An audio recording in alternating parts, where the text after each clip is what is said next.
And action. All right, guys. Welcome back to the channel. Today we're gonna play some holes for you guys. Talk about my new putter that I got going on.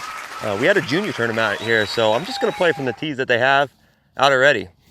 140 yards straight back, front little right pin here. I got my tour tee, small tour tee here, because if you use the big one for an iron, you're gonna break it. So recommend using the small tour tees when you're using an iron. Now, anytime that I do, or I tee it up, I actually line my ball up in the direction that I want to go. It's something small, something that, you know, some people may do, some people may not even think about doing, but when I look down, I want to see where my club face needs to go through. So I'm pretty much trying to hit my club face through that line every single time. Little secret of the pros right there for you.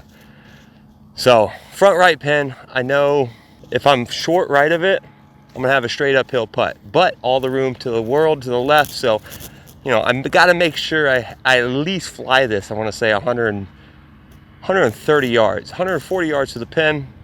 This is a pitching wedge. It should be a perfect club.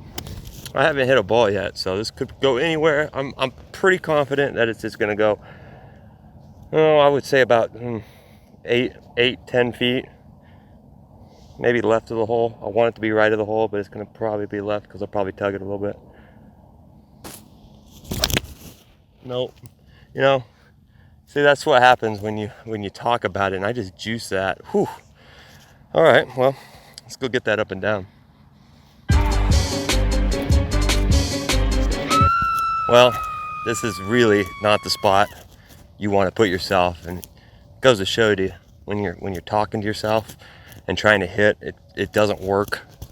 So anytime you want to, you know, lock in, just say if you're going to say something, at least say where you want your ball to land, not where you don't want it to land. That's exactly the opposite of what you want to do here.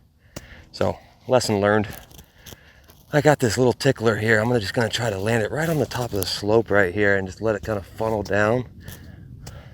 In these kind of situations, grip is very important for me. I like to use a very weak left hand and a very weak right hand. Really trying to use the bounce of the club like that. Oh, Betty Lou just rolled out just a little bit on me, but you know, right below the hole, I'll take it. Arm bar right here. You guys are looking at, well, mid-lock actually. They have the arm bar as well. Mid-lock only goes up about right there. The arm goes all the way to the right here. So this is what I've been doing here. Actually just running straight up my left side, and I'm doing a left hand low type of deal. I'm not even gonna line this thing up. Just, I know what it's gonna do. Should be left center, little firm. Oh geez. He needs some milk. That's not exactly what I envisioned when I stepped over that golf ball, but you know what I'm talking about here is I got this thing basically running down the left side. These greens. Whew, this green needs a look at just a little bit. Let's see if I can do this one more time, and then we'll move on. Third time to charm. I got a 3-wood out. It's a tee box up. Normally we got a tee box where basically the camera is right now. Front pin. You know, it could be a driver if I wanted to float one there, but I'm taking the 3-wood out. I know if I just rip this, it has a chance. So I'm gonna try to play just a little right of the pin. Maybe turn it over just a little bit. I'll hold the line at least. Oh, a little slippage. It's gonna be in the right side. Maybe on the right hill. If it's right on the hill, that's okay. Okay, well, that's gonna be a weird little pitch, but you know, can't forget the tour tee. So, left it short right on the hill right there. I basically have to go over this bunker, somehow put a little bit of sauce on it, on the green. If I landed anywhere short right here, it's kicking forward. Majority of the time, if you don't hit this right, it's gonna be the back over here. You know, I could play it safe, give myself an uphill putt over there, but I'm gonna try to just play a little left of the hole. Maybe throw a little side spin sauce on it. Now, one of the first things that you'll see a better golfer do is, especially on a pitch shot like this, even an iron shot, but they come up there and they're putting their club right behind the ball. Now, they're doing a couple things. One, they're trying to evaluate the lie, what the grass is doing. And two, well, I guess that's really it. It's just trying to evaluate the grass. And anytime I'm doing practice swings like this, I'm really trying to get a real good feel of how the club is going through the ground right there. Now, if it feels anything at all bad, I will adjust something to make it feel like it's a smooth swing through the ball right there. Now, I'm not going to take forever because I can adjust pretty quickly because I've done this for a minute, but I'm definitely not going to go until I feel like I've made pretty good contact on an invisible ball. So weight's a little bit more on the back foot. I got an uphill lie right here. And I'm just going to keep, well, I can see it now. I lost the feel. And that's it. There we go. Feels back. Stuck it in the ground. Should be short left of it. And I'll take that. I'll absolutely take that. So as I was talking about on the other green up there, got two different styles that I'm working with right now. Now, one is just going straight down, my left arm right here, pointer finger down, and my right hand is basically the one in control. Now, all I'm trying to do is just basically work this with my left hand. Very, very easy to control. Very, very good on the shorter putts, I will say. Longer putts is a little bit more difficult, but the other style is your basically traditional grip, whereas it doesn't go all the way down. My right hand's a little bit lower. The only problem I'm having with this one is I'm trying to get my upper body a little bit more adjusted. I feel like the right hand this way, easier for my upper body to stay a little bit more square, but my little shtick right there is just basically trial and error until something feels really, really good, because this arm lock situation is gonna probably be banned in the future. But I'm gonna try to take full advantage of it right now, as everybody else is. So I got this thing on the outside, left side of the hole. Should be just dying just a little bit.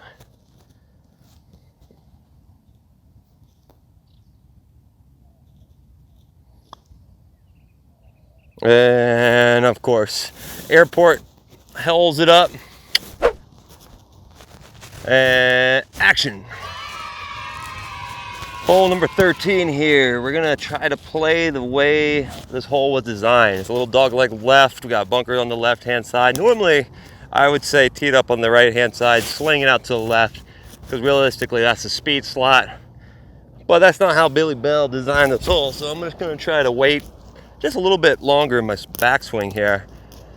When I get to the top of the backswing, I shut down my body and I let my arms go through the golf club, or excuse me, the golf ball. So it'll look something like this. Arms start this way, and I feel like I'm releasing it hard through impact. That's how I kind of hit a draw. Also, I have a little stronger grip, put the ball a little bit further back in my stance.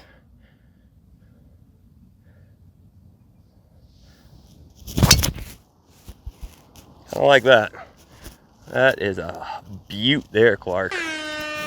All right, just like Billy Boyle designed it up, we got a middle pin, it looks like, 90 yards to the middle.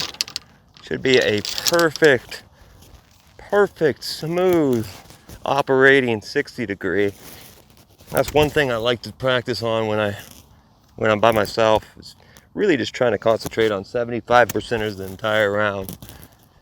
Really not trying to overkill anything. Once you can start doing that, really can start dialing in some shots. So ball's a little above my feet here. I just got to make sure I am swinging a little bit more shallow through this golf shot in order to play with the slope here. So 75% flubber, 75% flubber. All right, well, let's go get that up and down.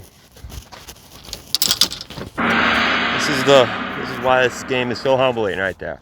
You think you have it all figured out.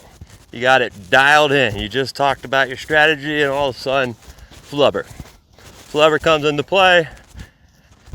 And now you gotta really decide whether you're gonna let that last shot get to you, or whether you're gonna dial this one in and save the par. Now, this could be right in the middle of a really, really good round, and you just did this. Now, you feel like you should have a birdie look right now. Yeah, you should. because you're 90 yards out. I'm not saying you shouldn't, but it's not the time to panic. This is what really separates the better players from the weaker players, is being able to recover in situations like this. Now, got a little upslope, play this ball a little bit more in the back of my stance. Try to land it about halfway, a little further than halfway, and get it to trundle to the hole.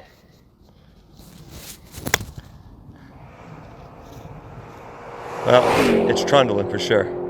That is definitely trundling. And action. Well, you know, this is a very humbling game. Now, this is kind of good that I'm not playing the best at the moment, because it kind of shows you that we're all human here. Now, we are trying to do a video, and I am trying to teach you guys something here. But this is real. This is real golf. These are not manufactured shots. Bleeding just a little bit to the right. Actually, kind of a lot of bit. But you'll see my putting stroke here. Let's see if this thing pays off. Now, once you really have this dialed in, all you're going to really do is just line it up, make sure everything's square, and now you're trying to match the speed with that line. And that's going to be low. He needs And I some just milk. went ahead and I think I bogeyed the last 3 holes. I think ever on this YouTube channel. But I always say, let's golf.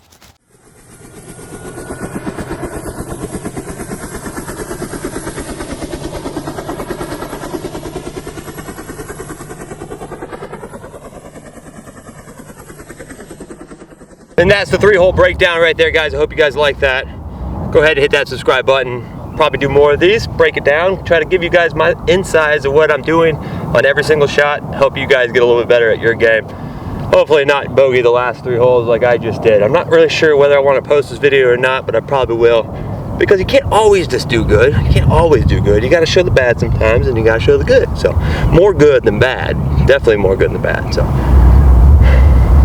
okay, I'm gonna go practice.